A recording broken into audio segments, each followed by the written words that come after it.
Republican on the House Foreign Affairs Committee is raising concerns that we are in a new Cold War with Russia.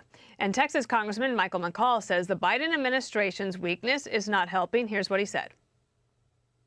Rather than threatening after an invasion takes place, we ought to be providing deterrence before an invasion takes place. That's my biggest criticism of the administration. Do you think we are in a new Cold War with Russia?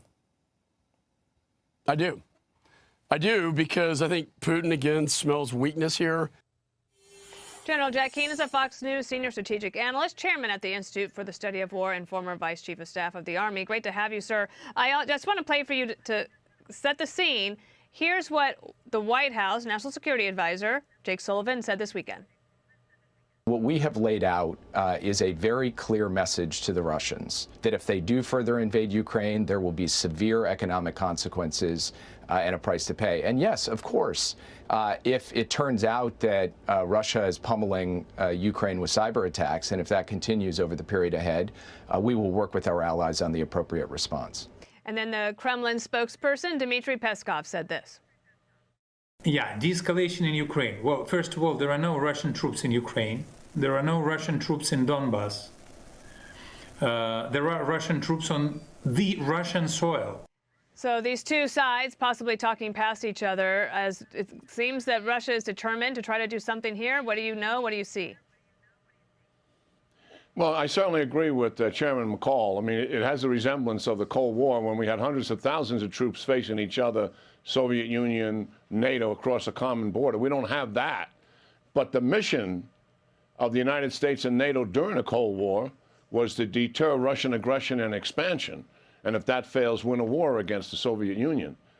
The mission now of NATO is deter Russian aggression and expansion. It's the same mission. It's just we're not doing it quite as well as we should be doing. Look at Russia put 70, 90,000 troops, Dana, on the Ukraine border in the spring. And we did what? What did NATO do? Nothing. We should have put troops into NATO, particularly in Poland and the Baltics, to reinforce those countries, make certain that Putin gets the message that we're not going to take any further expansion.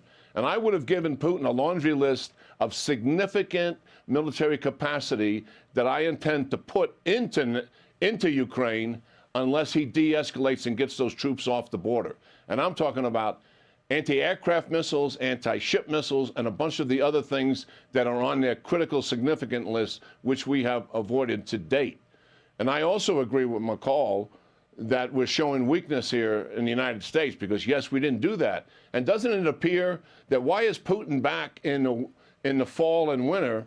Was the accelerant also Afghanistan and a fiasco that showed the United States weakness, that we walked away from a 20-year ally because we didn't want to take any more American casualties after all of that time? What is Putin drawing from that? I think he's looking at our deterrence here. Listen to what Sullivan and Blinken are saying. It's largely economic sanctions. And I don't think Putin believes the French and the Germans are going to go along with it.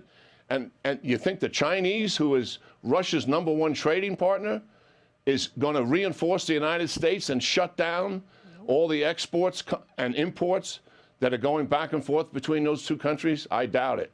So I think our deterrence that we've claimed, economic sanctions, has a hollowness to it.